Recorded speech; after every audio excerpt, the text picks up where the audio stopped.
ഉടമയായ മുഹമ്മദ് നബിയുടെ അനുയായികളല്ല മർക്കസു സഖാഫത്തു സുന്നിയിൽ നിന്നും പുറത്തു വരുന്ന മുസ്ലിംകൾ. ഞാൻ NDF-കാരോടും PDP-കാരോടും സിമിക്കാരോടും ടൈഗർ സുന്നികളോടും BC കുട്ടികളോടും ഒക്കെ മനസ്സിലായോ?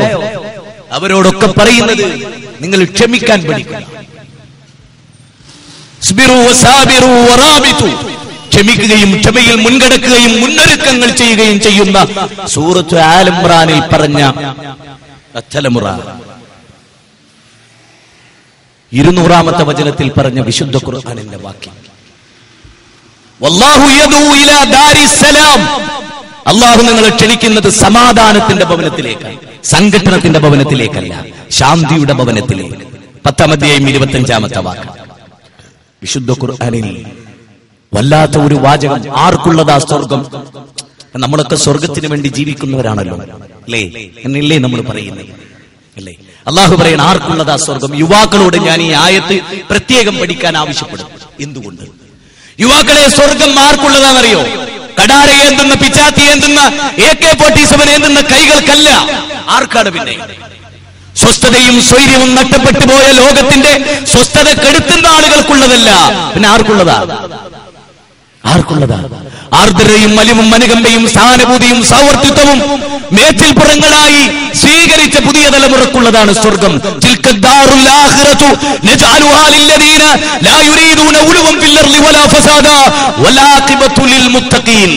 28-ാം അധ്യായം സൂറത്ത് ഖസസ് 50. നോക്കൂ, വിശുദ്ധ ഖുർആൻ മനുഷ്യരെ പഠിപ്പിക്കുന്ന 83-ാമത്തെ വചനമാണ് 28-ാം അധ്യായം. എന്താ അതിന്റെ അർത്ഥം?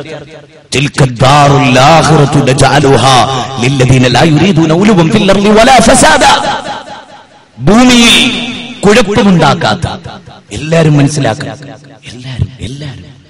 എല്ലാരും ആദമിന്റെ മക്കളാണ് നമ്മൾ, എല്ലാരും മനസ്സിലാക്കുക.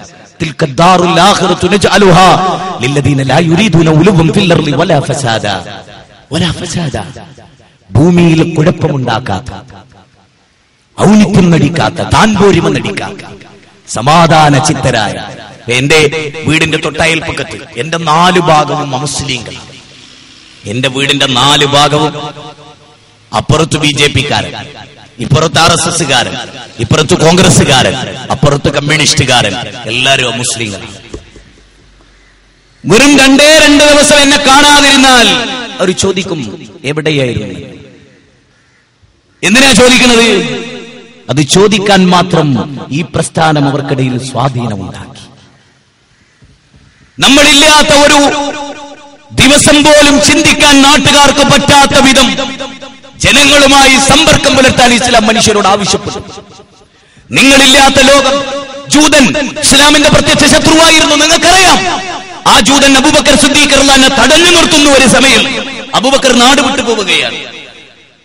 മഞ്ചേശ്വരത്തും മുസങ്കടിയിലും പരിസര പ്രദേശങ്ങളിലും ഉപ്പളയിലും അതിനടുത്തും കാസർഗോഡും മംഗലാപുരത്തും ഉള്ളാളത്തും വർഗീയ കലാപങ്ങൾ അനവധി തവണ അരങ്ങേറിയ മണ്ണിൽ, പടന്നയിലും പരിസര പ്രദേശങ്ങളിലും അതുപോലെയുള്ള പല സ്ഥലങ്ങളിലും ജീവിക്കുന്ന മനുഷ്യരെ നാം ആലോചിക്കുക.